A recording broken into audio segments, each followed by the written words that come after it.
Қайырлы күн, құрметті оқырмандар. Бүгінгі кезекті сабағымыздың тақырыбы үшбұрыштардың тамаша кескінділері. Бүгін біз қарастыратынымыз бисектриса. Үшбұрыштың үш бисектрисасы бар. Бисектриса АН, бисектриса СФ, бисектриса БН. Үш бисектриса бір нүктеде қиылысып, осы нүктені үшбұрыштың тамаша нүктесі деп атап өтеміз. Мына жерде үшбұрыш бисектрисалардың белгілеуі және бисектрисаны есептеу формулалары тұр. Тоқталып кететін болсақ, бисектриса АН өзі үшінші бір қабырғасын үшбұрыштың пропорционал бөліктерге бөліп өтеді.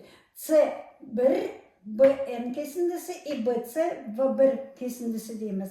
Мына жерде қарап отыратын болсақ, С-ның Б-ға қатынасы сол проекциялардың, бөліктердің қатынастарына тең екен.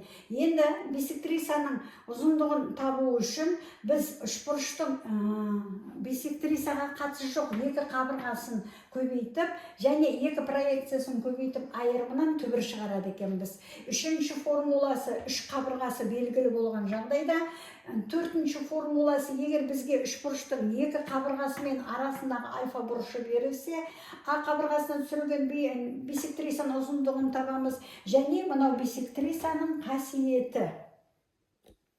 Формулаларды есеп шығарып, есеп шығару барысында қалай қолданатынымызды қарастырамыз. Ақпарат пайдалы болса, парақшаға тіркеліп, лайк басып, комментарийға ұсыныстарыңызды жаза кетіңіздер.